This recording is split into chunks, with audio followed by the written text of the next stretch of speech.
There should be very strong sentencing for women that make false allegations, who false accuse, because men's lives are being ruined. So I think what should happen is that if you accuse somebody of rape, whatever sentence that rape would hold, you should have to serve. If there is clear-cut proof that you made it up, you should have to serve that sentence. And what I will say is I do know a girl who falsely accused a guy of rape, and she did it because she wanted to get back with her ex, and she thought it was a good storyline.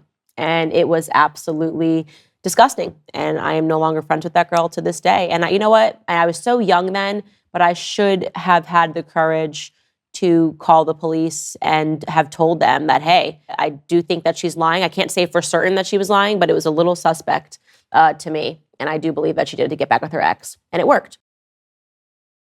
I have a team of people. Everybody who works for me right now are men. I've noticed if I hire someone and they're female, I have to be careful about how I talk to them, even giving criticism. And maybe it's me, but I feel like I have to be a little bit nicer, a little bit more gentler. Whereas with a dude, I can be like, can you just not do this again? And they're like, yeah, no problem, won't do it again. But if it's female, I'm like, okay, you did like this a little bit wrong. Here's how to do it a little bit better. Overall, you're doing a great job. Everything's fine. Please don't be upset.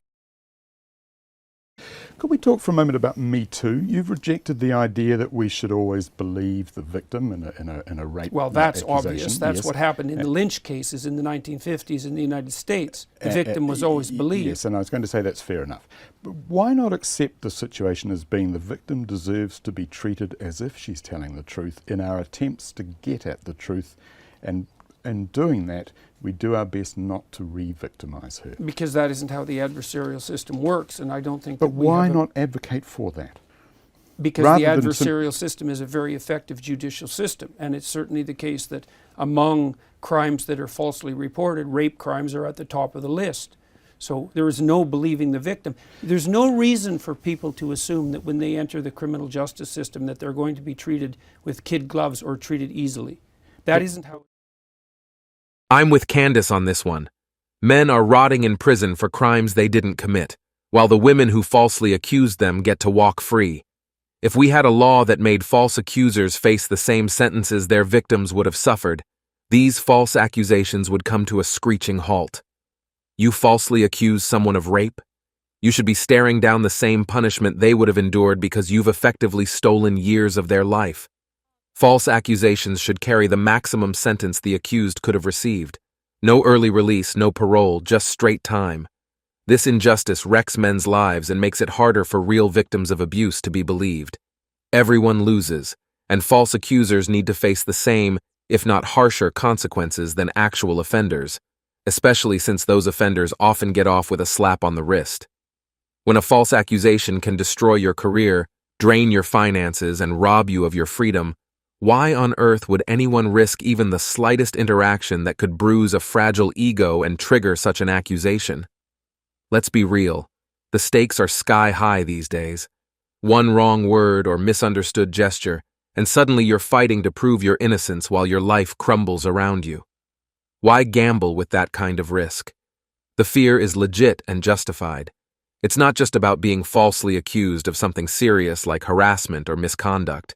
It's about how quickly your entire world can be turned upside down. The fallout is brutal and immediate. Your reputation nosedives, your job prospects vanish, and you're drowning in legal fees and public scorn.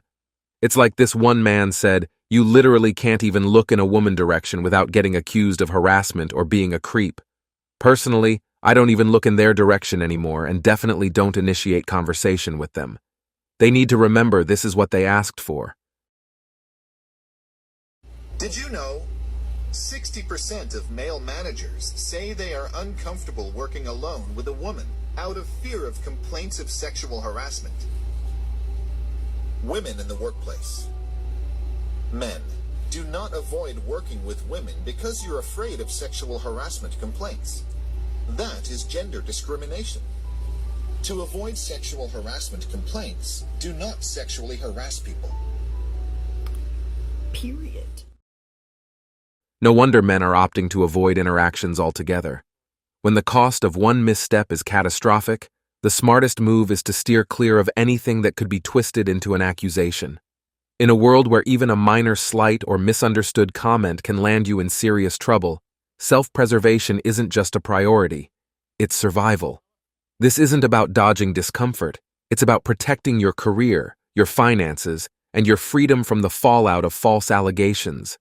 The system's so skewed that even a baseless claim can have irreversible effects, making the risk way too great to ignore. If I was a man, and I'm not a man, but if I was a man, I wouldn't hire a woman. I wouldn't do it. And I say it all the time, and I say that, and that is something that women need to consider when they're talking about this stuff. When you are saying that a man complimenting you and saying, I really like your outfit today, is a form of sexism. If you're a man, why hire a woman, right? So you fought all this time to be able to get into the workforce, only to say these are going to be the rules. You know, if you say anything, even if you compliment me, if you look at me, anything, I'm going to have a reason to fight you. And by the way, you're going to want to settle and pay me, because even just the stain of an accusation is enough to ruin men. So if you're a guy, right, in this society, in this Me Too environment, in this litigation-rich environment of misogyny and sexism and all of these claims, what is the value add? What's the risk? You know, the benefit and the risk. I can't do the analysis and say, I'd just be like, no, I'm just not hiring anyone. Give me all the men. Ever been hit with a false allegation by a colleague at work?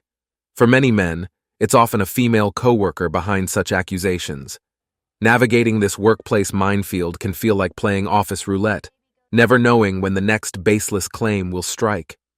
This harsh reality highlights the ongoing challenges and drama men face when working with female colleagues. Interacting with women in professional settings can often feel like tiptoeing through a minefield of sensitive emotions and potential drama. Point out an error, and suddenly, you're the antagonist, forced to handle delicate feelings with kid gloves. On the flip side, interactions with male colleagues are typically more straightforward. You point out an issue, they acknowledge it, and the problem gets resolved without unnecessary theatrics or emotional upheaval. The difference in these dynamics is stark and significant. Hi, I'm Andrew, and you brought up how like the male ads show that like we are scum, essentially. You said that. Yeah. And there was that Gillette ad about a year or two ago where it talked about the whole thing was about toxic masculinity. Yeah. More specifically, there was that one clip where there was those two men on the street, and then one of the guys was like a girl walked past, and the guy was gonna go after her, but like he was gonna follow her and like whatever, ask her out or whatever. And then that one guy stopped him and said, "Whoa, man, you don't want to do that." So, what do you think like that effect has, or what effect do you think that has on like boys like trying to ask girls out is like toxic? Like what effect do you think that will have on like boys? Like, do you think it will make boys more like awkward in trying to like communicate with women? Or? Yeah, I think this is something that we can thank the Me Too movement for as well, in part. That, you know, yes, we should obviously be respectful of women. That commercial is interesting because I know that one scene you're talking about where the attractive woman walks by, the other guy is going to just, it looks like he's just going to go up and try to talk to her, and then the dude is like, "Hey, dude, no. Yeah. Wrong. Yeah. It's like, what? Why is that wrong? It's wrong to go talk to a woman. I can't even do that.